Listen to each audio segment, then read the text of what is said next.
स्वामी जी, इसी तरह का एक प्रश्न जो है मेरे मस्तिष्क में आ रहा है कि क्रोध, मान, माया, लोभ ये कषाय है और ये हमारे भीतर रहते हैं, क्योंकि अभी हम केवली नहीं बने और अभी हमारा अज्ञान शून्य नहीं हुआ है। ये अज्ञान सब कुछ करा रहा है, लेकिन क्या है कि व्यक्ति प्रैक्टिकल काम करते करते जो है इनसे प्रभावित हो जाता, कभी क्रोधित आ जाता है, कभी अहंकार आ जाता है, कभी छल कपट करने लग जाता है और कभी जो है बहुत ज्यादा लोभ में चला जाता है, उसको दिखता ही नहीं उसके सामने। और वैसे तो 10 तरह की संज्ञा जो बताई गई शास्त्रों के अंदर हर प्राणी में होती है, वो होती है आहार, भय, मैथुन, परिग्रह, क्रोध, मान, माया, लोभ, ओग और लोक संज्ञा। ये तो रहती है, रहेगी चेतन प्राणी के अंदर। तो स्वामी जी, मूल बात है कि तो 4 चीजें हैं, ये जब आवेश आ जाए उस वक्त, हालांकि कर्मों का फोर्स है, उदय प्रारब्ध वो आएगा, लेकिन उस समय में वो थोड़ा ही समय होता है, 10-15 सेकंड का या आधा मिनट का, लंबा नहीं होता है। उस समय में कुछ नुस्खे दीजिए, अध्यात्म विज्ञान के कुछ सूत्र दीजिए कि उस समय में हम अपने आप पर ब्रेक लगा सके, अंकुश लगा सके, ताकि कोई ऐसी गलत स्थिति पैदा ना हो, क्योंकि ये जीवन में घटित होता है, हर एक के साथ घटित होता है। धन्यवाद। सबसे पहली बात यह है कि हम जो राग द्वेष की बात करते हैं, क्रोध, मान, माया, लोभ की बात करते हैं, आध्यात्मिक परिभाषा में राग द्वेष और क्रोध, मान, माया, लोभ जो दिखते हैं, वो राग द्वेष और क्रोध, मान, माया, लोभ जीवित नहीं है, वो मुर्दाल है। मुर्दाल मतलब डिस्चार्ज हो रहा है, एग्जॉस्ट हो रहा है, कर्म फल के रूप में निकल रहा है। और जो लाइव क्रोध, मान, माया, लोभ, राग द्वेष है, वो इंटेंशन और भाव से बनते हैं। तो वहां रिस्क है और इसका कुदरत हमको नेक्स्ट बर्थ में कर्म फल के रूप में फल देती है।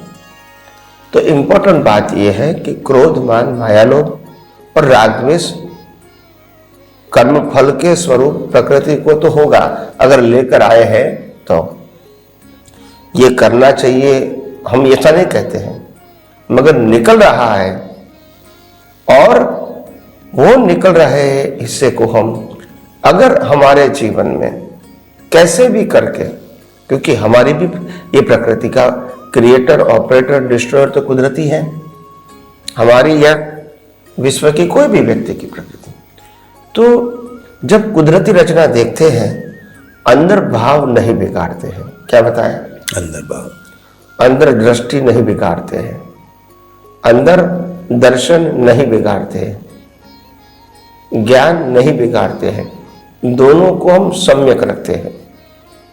और कई लोग ऐसा मानते हैं कि स्वामी जी ये थोड़ा डिफिकल्ट लगता है। मैंने कहा अगर आपको ज्ञान और दर्शन का सही उपयोग करना है, उसमें मेहनत कहाँ है? प्रैक्टिस है, मेहनत तो नहीं है। अभी तक आपके पास प्रैक्टिस नहीं थी, मैं मानता हूं, मगर आपको जब दृष्टि मिली है तो फिर आप प्रैक्टिस कर सकते हैं, इसमें कोई मेहनत तो नहीं है, डिफिकल्ट भी नहीं है। और जैसे जैसे प्रैक्टिस करते रहोगे तो आपका ज्ञान दर्शन का उपयोग सहज होता जाएगा, क्योंकि ज्ञान दर्शन दोनों फिक्स है, परिवर्तन नहीं है। और अवस्थाएं, संजोग, थॉट, स्पीच एंड एक्शन परिवर्तित है। तो हमारा ज्ञान दर्शन तो स्थिर है, कोई भी अवस्था में मैं मन, वचन, काया से मुक्त, चेतन, अविनाशी और सभी प्रकार की अनंत शक्तियों वाला मैं शुद्ध आत्मा हूं। ये मेरा ज्ञान है और दर्शन है।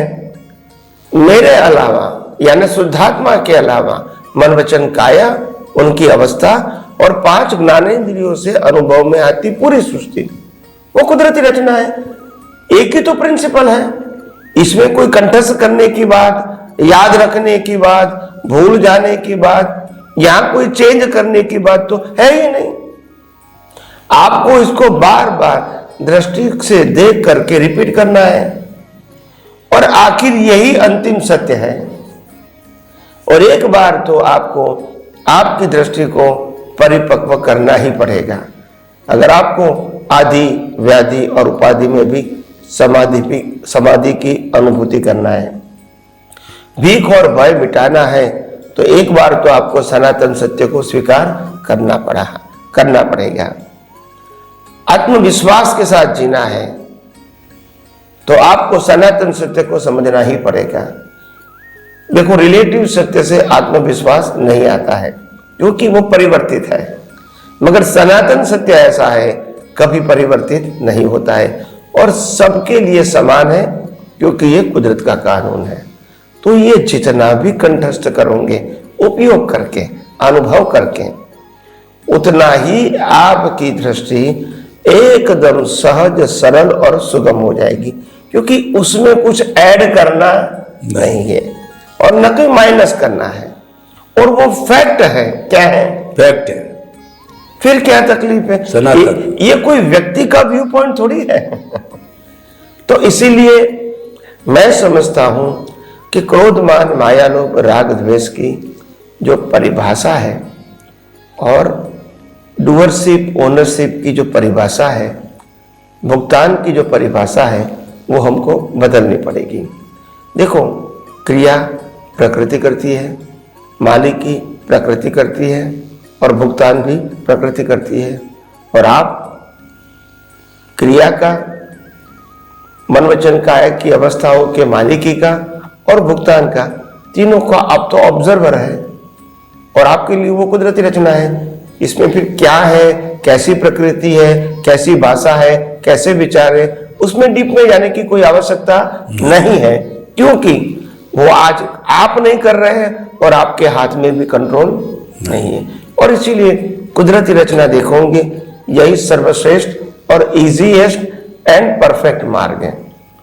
ठीक है, तो ये सिंपल बात है और मैं समझता हूं धीरे धीरे आप लोग ये सनातन सत्य को, आध्यात्म विज्ञान को और गौर से परफेक्टली समझने की कोशिश करोगे तो आप भी आपके जीवन में अनुभव कर सकते हैं। स्वामी जी, आपका बहुत बहुत धन्यवाद। रोजमर्रा जो व्यक्ति के जीवन में होता है, कषाय पैदा होते हैं तो डिस्चार्ज होता है, उसमें आपने बहुत अच्छा सॉल्यूशन दिया कि ऐसी स्थिति के अंदर आप जो अपना ज्ञान दर्शन फिक्स है उसको लागू कीजिए, सनातन सत्य के फॉर्मूले को लागू कीजिए, कुदरती रचना, कुदरत के कानून को लागू कीजिए। सिर्फली आपको लागू करना है, ऑब्जर्वर रूप में देखना है, कोई मेहनत करने की जो ये अभ्यास की बात है, यानी इसको दृष्टि के अंदर बिठाना है, इसको केंद्र में बिठाना। जब बैठ जाएगा तो फिर याद करने की बार बार आवश्यकता नहीं है। स्वामी जी, आपका बहुत बहुत धन्यवाद। स्वामी जी,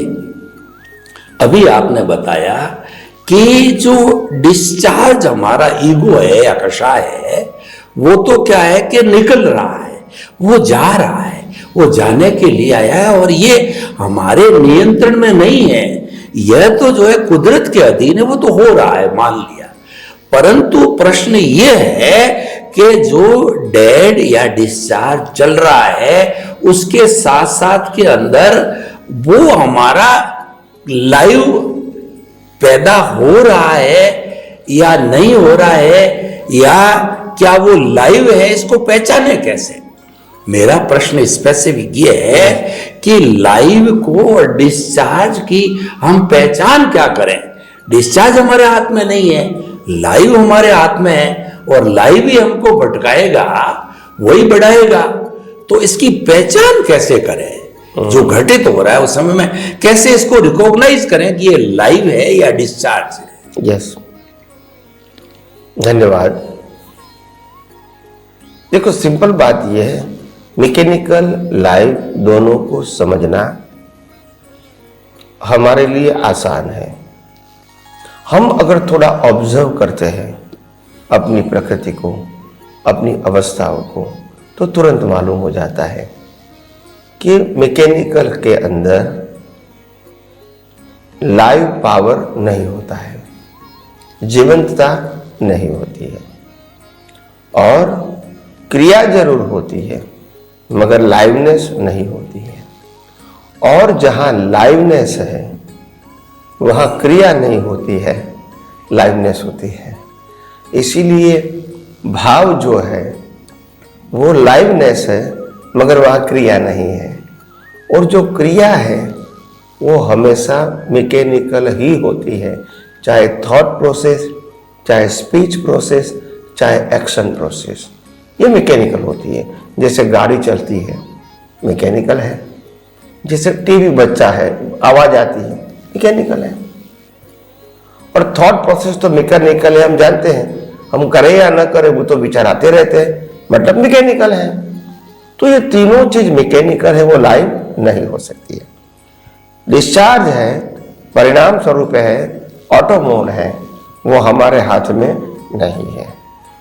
देखने से लगता है कि ये लाइव है मगर है मैकेनिकल है, क्योंकि संजोगों के अधीन है। क्या है? संजोगों के अधीन।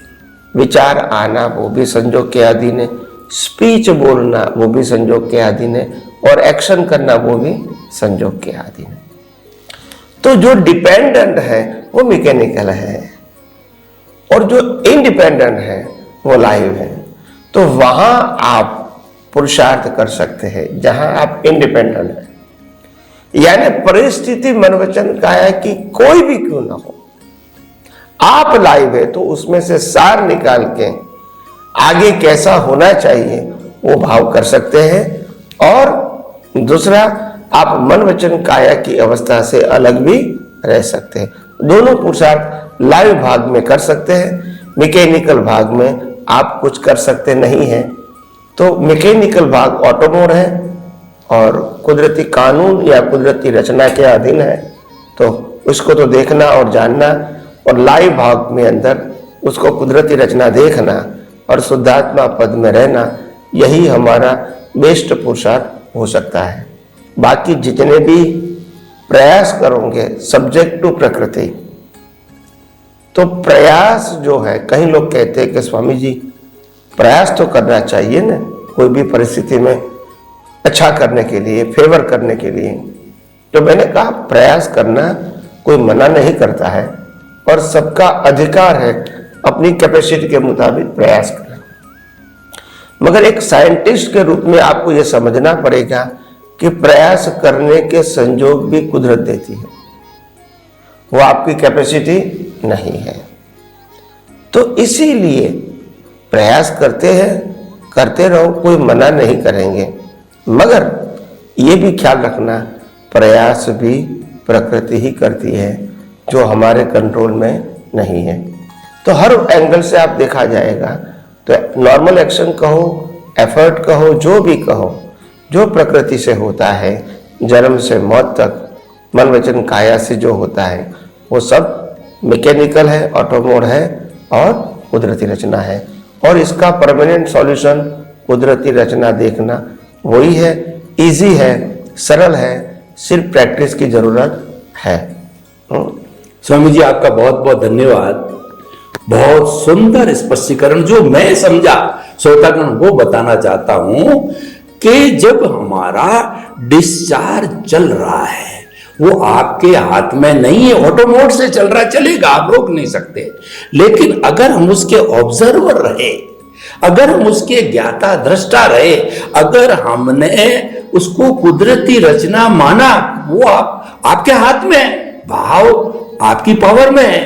तो ऑब्जर्वर, ज्ञाता दृष्टा, जुदापन की जागृति और भेद विज्ञान उस वक्त में किया कि आप उसके साथ जुड़े हुए हैं या अलग है, तो वो आपको क्लियर मालूम पड़ जाएगा।